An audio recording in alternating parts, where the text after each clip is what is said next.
नमस्ते बच्चों। Half yearly exams आपके ख़त्म हो गए हैं और आज हमें चैप्टर 9 शुरू करना है। चैप्टर 9 है आवर होम्स। ऑनलाइन क्लासेस में भी मैंने बताया है इसके बारे में कि हम लोग इस चैप्टर में टाइप्स ऑफ हाउसेस के बारे में पढ़ेंगे। डिफरेंट क्लाइमेट और डिफरेंट लैंड फॉर्म के अकॉर्डिंग अलग अलग जगह अलग अलग तरह के घर होते हैं। सबों को अपने घरों से बहुत ज़्यादा प्यार होता है। I love my home very much, it gives shelter to my family. हर कोई, मैं हूँ, आप हूँ, हर किसी को अपने घर से बहुत ज़्यादा लगाव होता है, क्योंकि हम कहीं भी जाते हैं फिर लौट के घर ही आते हैं और घर में ही हमें शांति मिलती है। It gives a shelter to my family. Shelter मिलता है हमारी फैमिली को, हमें और हमारी फैमिली को। Protect us from rain, wind, cold and the heat of the sun. इन सब से हमें बचाता है, चाहे ठंडा हो, गर्मी हो, आंधी तूफान हो, धूप हो या फिर चोर हो। इन सब से घर ही हमें बचाता है, हमें सेफ रखता है। अब हम एग्ज़ाम्पल लेंगे टाइप्स ऑफ हाउसेस में। हम सांभवी को लेंगे। सांभवी जो है वो बेंगलुरु में रहती है, उसको लेंगे कि सांभवी और उसके कज़न जो हैं किस टाइप के घर में रहते हैं। Shambhavi lives in a Bengaluru with her parent in Assam. Assam में वो रहती है अपने पेरेंट के साथ। It has a living room, kitchen, guest house, study, balcony, store room and garage on the ground floor. Bungalow है मतलब बड़ा सा घर है। पिक्चर है आपके सामने, आप देख पा रहे हैं। तो इंडिविजुअल बड़े घर को हम लोग बेंगलो कहते हैं, जिसमें आगे पीछे ज़मीन हो, कैंपस हो, गैरेज हो, ऊपर नीचे घर हो, वैसे घर को कहते हैं। तो इसमें क्या क्या है? गेस्ट हाउस है, किचन है, लिविंग रूम है, स्टडी रूम है, बालकनी है, स्टोर रूम है, गैरेज है। ये सब ग्राउंड फ्लोर पे है, मतलब ज़मीन वाले फ्लोर पे है। The bedroom and the bathrooms are on the first floor. उसके बाद ऊपर का जो फ्लोर है, पिक्चर में देखिए, ऊपर का जो फ्लोर है वहाँ पे बालकनी है, बेडरूम है और बाथरूम है। The bungalow has beautiful loans and a kitchen garden at the back. इसमें कैंपस है। कैंपस में जो आगे का साइड है वहाँ पे बहुत सारे फूल वगैरह लगे हुए हैं, बगीचा है, लॉन है और पीछे में किचन गार्डन है। किचन गार्डन मतलब जहाँ पे सब्जियाँ उगाई जाती हैं, वो भी है। ठीक है।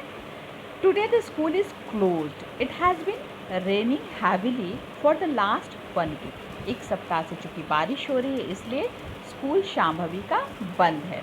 Shambhavi is playing snakes and ladder with her brother Ranveer in the balcony. Shambhavi अपने भाई के साथ क्या खेल रही है? Snake and ladder. Snake and ladder कैसा गेम है? Snake and ladder indoor game है। तो इंडोर गेम को हम लोग सालों भर खेल सकते हैं। लास्ट चैप्टर में हमने पढ़ा था इंडोर और आउटडोर गेम्स के बारे में, बेनिफिट्स पढ़ा था इंडोर गेम का कि इसको हम कहीं भी कभी भी खेल सकते हैं। तो स्नैक एंड लैडर खेल रही है। हर parent are reading the newspaper and enjoying tea. उसके मम्मी पापा जो हैं वो न्यूज़पेपर पढ़ रहे हैं। बाहर बारिश हो रही है और वो लोग चाय का आनंद भी ले रहे हैं। तो ये एक पहले तरह का घर था जो बेंगलो है। बड़ा सा घर है, बहुत ज़्यादा रूम है, बड़े बड़े रूम है, गार्डन भी है, किचन गार्डन भी है, गैरेज भी है, खूब सारे बालकनी हैं। तो ये एक इंडिविजुअल बड़े घर को बेंगलो कहते हैं। इसके बाद दूसरे टाइप का घर, इसमें कौन रहता है? Sambhavi's cousin Mala lives in Mumbai. Sambhavi की जो कज़न है माला वो मुंबई में रहती है और मुंबई जो है बड़ा शहर है, वहाँ पे बहुत ज़्यादा लोग रहते हैं। तो वहाँ पे ज़मीन की थोड़ी कमी रहती है, तो ज़्यादातर जो लोग हैं वहाँ पे अपार्टमेंट में रहते हैं। अपार्टमेंट कैसा होता है? पिक्चर आपके सामने है। मल्टी स्टोरी बिल्डिंग को ही अपार्टमेंट कहते हैं। अपार्टमेंट मीन्स जहाँ पे मल्टी स्टोरी, 2, 3, 4 से ज़्यादा, बहुत ज़्यादा, एक से ज़्यादा जब स्टोरी होगी तो उसको अपार्टमेंट कहते हैं, जिसमें लोग फ्लैट लेके रहा करते हैं। इंडिविजुअल घर को नहीं, इसमें हम फ्लैट लेके रहते हैं। किसी का भी वो पूरा नहीं होता है, कोई एक फ्लैट में रहता है, दूसरा दूसरे फ्लैट में रहता है। तो बस फ्लैट घर का जो एरिया है वो हमारा होता है, पूरा मकान हमारा नहीं होता है। ठीक है। The flat has only 2 small rooms. छोटा सा फ्लैट है, 2 छोटे छोटे उसमें रूम हैं। The tiny balcony used as a study. जो बालकनी है, टिनी मतलब छोटा सा एक बालकनी है, तो चूँकि 2 ही रूम है, पढ़ने का कमरा नहीं है, तो छोटे से बालकनी को ही स्टडी रूम के रूप में यूज किया जा रहा है। The kitchen is so small that only 1 person can work there. Kitchen इतना छोटा है कि एक बार में सिर्फ एक आदमी ही वहाँ पे रह पा रहा है, ज़्यादा लोग वहाँ नहीं आ पा रहे हैं। ठीक है। ये आप मल्टी स्टोरी बिल्डिंग का पिक्चर देख रहे हैं।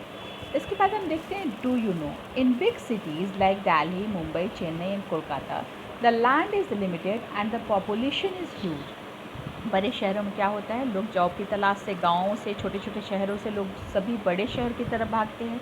तो जब बड़े शहरों में ज़मीन की कमी हो जाती है, लैंड लिमिटेड होता है और लोग ज़्यादा होते हैं, पॉपुलेशन मीन्स जनसंख्या, जनसंख्या जो है वहाँ की बहुत ज़्यादा होती है, तो वैसे में सबके लिए एक एक इंडिविजुअल घर पॉसिबल नहीं है। इसलिए वहाँ पे मल्टी स्टोरी बिल्डिंग्स बनती है, अपार्टमेंट्स बनते हैं, जिसमें कि डिफरेंट फ्लैट में लोग रहते हैं, क्योंकि आकाश की कमी तो होती नहीं, ज़मीन की कमी होती है। तो छोटे से ज़मीन पे ही अगर मल्टी स्टोरी बिल्डिंग बनती जाती है तो सबों को फ्लैट मिल जाता है। तो so most people live in flats in multi storey buildings, इसलिए लोग जो है बड़े शहरों में फ्लैट में रहा करते हैं। People live in different types of houses depending on location and the climate of place. लोग जो है अलग अलग तरह के घर में क्यों रहते हैं, सबसे बड़ी बात ये होती है कि वहाँ का लोकेशन कैसा है, किस जगह पे वो घर है, और दूसरी बात क्लाइमेट कैसा है, मौसम के अनुसार भी। जैसे पहाड़ों पे चले जाइए, जहाँ पे ठंडा इलाका है वहाँ पे अलग ढंग के घर बनते हैं, जहाँ बहुत ज़्यादा गर्मी होती है वहाँ अलग ढंग के घर होते हैं, जहाँ बारिश होती है वहाँ अलग ढंग के घर होते हैं। इसके बारे में डिटेल से हम लोग कल पढ़ेंगे। आज के लिए इतना ही। ओके।